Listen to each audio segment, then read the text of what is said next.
Sports Gaming Universe. Hello and welcome to Sports Gaming Universe channel here on YouTube, and welcome back to the Derek Jeter Player Lock series here in MLB 14 The Show. We are following Derek Jeter through his final season in the major leagues.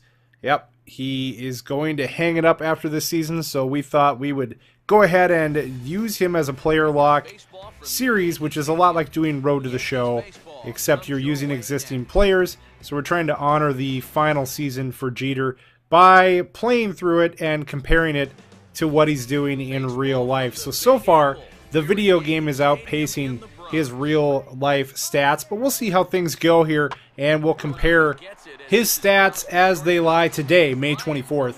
We'll get to that when we reach that date in the game. So they're turning a double play here on the Pirates. Pedro Alvarez is doubled up. It's 3-1 Pittsburgh in the 8th, however, and this is a fly ball that isn't going to cause much trouble. It's caught out in right center, and the Yankees look like they're going to go down to defeat. Garrett Cole, your player of the game, in the 4-1 victory for Pittsburgh. Next game in this series, getting ready to get underway at Yankee Stadium. Yankees with a slightly better record than the Pirates coming into this game. We'll see those records in just a second. I believe we're 2 games above 500 at 22-20, and they're 18-23. But they won last night, so let's see how this goes. Jeter leads the Yankees in RBI right now in the video game world with 28. We'll see how that stacks up in real life when we get to the corresponding date here.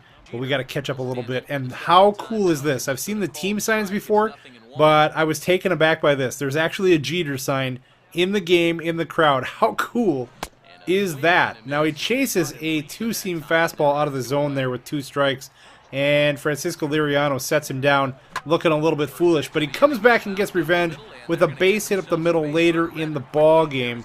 So he's trying to help the Yankees out, getting on base, doing anything he can to be the spark here. So Liriano gives up a hit to Jeter this time around, and where does that leave us in the ball game? We'll have to find out and reset here. Well, it's another Pittsburgh win. They score 3 in the 9th to take it 5-2.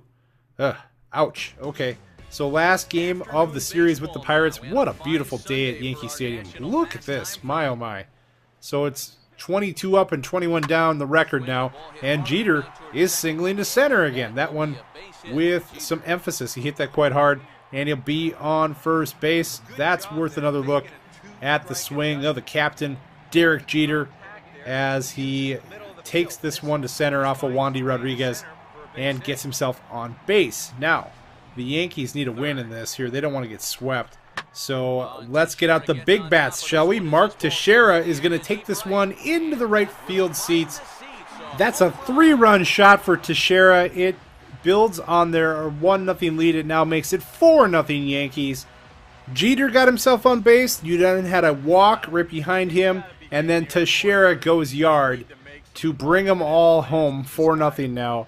And we'll see if this can stand up for the Yankees today in their quest to get the victory and not get swept. 5th inning, 4-3 now, close game, and Jeter is going to get a hit, and the dive comes up short in left field. That's going to go all the way to the fence. He's coming around second, thinking about third. Can he get there? The relay, not in time and offline. Derek Jeter with a triple. All right, well, you could have played this conservatively, and it would have just been a single, but he took the route of diving at it, and he did not come up with the ball. And when that happens, yep, that batter's going to run a while. And in this case, Jeter gets all the way to third base. Now, in some ballparks, that might have been an inside-the-park home run because that fence is set back a little farther. Teixeira this time will strike out, so no further runs coming home. They strand Jeter at third. Still 4-3 in the 7th. That's another hit. This one up the middle. So Jeter has a 3-hit game for himself. All right, he is feeling it right now and swinging a hot bat. Now the team itself needs to get hot and start winning some games while they're working on this one. 4-3 lead, and this ball's hit a long way. This is Brian McCann, and it's into the bullpen. Another home run. And this should get the Yankees a victory, I would think. Here we go. Celebration at home plate. You see Teixeira getting pumped there too. Yankees feeling good, hitting the ball to the ballpark today. And they're going to salvage one win in this series. As you see McCann following this one right out into the bullpen there for the Yankees. And it is a 7-5 victory. It didn't come easy. Pittsburgh scores 2 in the ninth to put pressure on. But it's a win, and they're off to Chicago and Wrigley Field to take on the Cubs. If I saw that schedule correctly, it's just a 2-game set here with the Yankees and Cubs at Wrigley, and then the Yankees move on over to the south side and take on the White Sox for 4. So here we go with Jeter coming to the plate, and as is the custom here, as he makes the tour around the majors, the home crowd gives him an ovation, quite classy in all these places we've been. Even Fenway did it, and that's the ultimate compliment for a Yankee player there, to get an ovation at Fenway in respect to all he's done. And he takes this pitch out deep to right center, and it clears the fence into the basket there, maybe, or maybe even into the first row. But Jeter gets it out, and it's a home run. There you go. He's got a little pop in the bat once in a while. So he has a 2-run homer. Let's see that replay. Derek Jeter, and an 0-2 pitch, I believe, hits this out to right center field. There you go. I believe that's his 4th of the season. And the Yankees are in business here at Wrigley. We're tied at 2 in the 3rd. Looking to add on to what he's done. That's a base hit past Michael, and he'll be on first this time. That single right there puts Jeter at a tie atop the American League hit leader list with David Ortiz. There you go. A Red Sox and a Yankee fighting it out for most hits in the American League. That's pretty fitting. We got a 4-2 game in the favor of the Yankees, and that was hit hard, but right at second baseman Darwin Barney. So Jeter's not going to get hit there, and the perfectionist that he is, he's quite mad. He's not going to settle for that home run he hit. He wanted a base hit right there, and maybe even extra bases. It's eating at him a little bit, but the Yankees do hold on for a 4-3 victory, so that's 2 wins in a row for them. And we're looking at this second game of the 2-game set. Can they sweep it from the Cubs? Let's look at where we are in the standings. The Rays and Yankees up at the top of the AL East right there. And we got that 24-21 record. Now, that .328 average is 6th best in the AL. So he's got that going for him as well. Now remember, when we get to May 24th, which is today, we'll do the comparison between real-life stats and what he's doing now. But he gives this ball a ride as well. And he's got a homer again here today. That's 2 in as many days for Derek Jeter. He's finding a little power in that swing as well. I guess paying a little visit to Wrigley Field is just what the doctor ordered for Derek Jeter, as he is now got another home run on the stat total there. That's 5 on the season now, and it's a 1-0 Yankee lead after that. Fielding this and getting the fielder's choice at second base, and they are out of the first inning with that 1-0 lead intact. We go to the 5th. It's a 3-2 lead for the Cubs right now, and that is right back at Samardzija. He knocks it down, but unfortunately he had to use his body to do so, and he's a little bit stunned. They're going to come out and take a look at him and see if he's going to be all right. He's slow to get back up on his feet, but he does eventually get up, and it looks like he'll be all right. This is going to be a potential double play ball, but oh, Jeter loses it in the transfer. They do say that they got the out at second, but that's not going to fly with the Cubs manager here. He's out of the dugout, and you know, in this day and age with replay, I think this would be an automatic ejection for arguing, but since the replay option is not in the game, here you go, have at it. Let him hear your displeasure. Can we toss him anyway? That'd be fun. He's not going to win this. They're going to give Jeter the out at second base. But the Cubs get the win 3-2, so they got the last laugh. It was a low-scoring ball game, and the Yankees couldn't make the most of the home run by Jeter. They lose in a one-run ball game. So it's on to the south side, like I said, and to U.S. Cellular Field to take on the White Sox. There's 4 games here. Now, why wouldn't it be 3 with the Cubs and 3 with the White Sox? I don't know. But it's 2 and 4, and that ball is going to get to the gap where Jeter can get to second base standing up.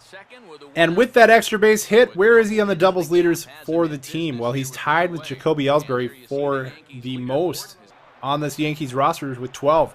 So it's a 3-2 count right here, and this ball is hit to left. There's a chance to make a play. Jeter just went thinking maybe it would fall in. His instincts are correct, and he's able to score on this play. He didn't wait to see if it would fall. He gambled, and it paid off. It's 1-0 Yankees. Jeter is going to drill this to center field, but oh, what a play right there. Eaton robs him with the diving catch. We've got to see this one again. It is a web gem, to say the least. And Jeter misses out on yet another hit, probably an extra base hit, if this gets by him. But what a catch by Adam Eaton. And it keeps Jeter off the base pass this time anyway. 4-3 White Sox in the fifth. Runner is off, and look at that. What a great hit and run swing right there. Takes it over Konerko's head and into right. And runner easily gets to third base. So that's how you do it right there. They didn't officially call a hit and run, but Jeter turned it into one. So it's 6-3, though. They don't get anything out of that. That's a base hit up the middle. Did you see both the shortstop and the second baseman dive? They pretty much convened at the same spot, but the ball gets through both of them somehow, and Jeter gets a single. He's over at third base with 2 outs in the ninth. That bat is sawed in half, and the pitcher makes an easy play on the pop-up. The White Sox win the ball game 6-3, and there go the fireworks. Huh. Pinwheels don't turn around. I kind of thought we'd have that in next gen. Maybe not. Okay, so that is a loss. Boy, this series has not been good so far. And here we are, May 24th. Let's do the comparison. He's hitting .332 with 5 homers, 31 RBI. In the game and in real life, not as good. .264, 1 homer, 8 RBI.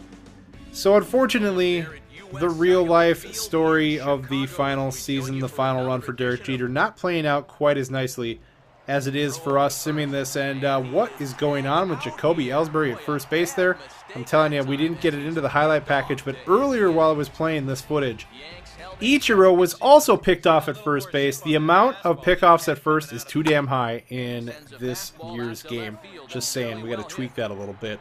This ball, oh, it clears the fence. Jeter wasn't so sure. He was stopping at first, but the ball gets over the fence, and he's got another homer. Number 6 on the season. A little bit of a surprise to him. He knew he hit it fairly well, but he didn't really think it was getting over the fence until, well, it cleared the fence. Looked a little surprised there at first base, but he'll take it as he gets a jolt into this one and ties this ball game at 2 apiece early on. Let's see what is going on in the 7th inning. The White Sox up 3-2. Man, the Yankees can just not buy a win lately. And that is a weak ground out for Jeter. He really didn't have much going on other than the home run. And Chicago wins again, 5-2. The Yankees are on a slide. Lost the last game against the Cubs, and now 3 in a row against the White Sox. They got to end this skid. Look at this. They're now below 500. That's not good. In a pretty bunched up division, that's not going to be good. You got a sacrifice bunt by Jeter right there, trying to do the little things to get his team a victory. They need one badly today, so they're going to do what they need to do to get back to fundamentals, move runners over just like that. You got the speedy Ellsbury at second base now, and it turns in to a 3-run inning when Soriano goes deep. It's now 4-1, and same situation. He's going to bunt once again and move Ellsbury over. Another sacrifice bunt for Jeter, and playing solid baseball. I don't know if they'll get the same effect here in getting runs in the inning, but at least they've got a shot. Now they don't get runs. It's 4-3 now in the 8th. Jeter playing shortstop, and that's a little bit of a high throw, but it is there in time to get the out. The Yankees get through the 8th with the 4-3 lead, and they escape this game with the victory. So they finally end the 4-game losing streak with a win, 6-3. Jeter doing pretty well for himself, but the team needs to get going next time when we come back for more Derek Jeter Player Lock. We'll see you then, guys. Thanks for watching. If you enjoyed the video, go ahead and join the SGU team. Like the SGU Facebook page. Follow us on Twitter. Go ahead and subscribe to SGU here on YouTube so you don't miss daily videos. And last but not least, follow us on Twitch for live streaming goodness.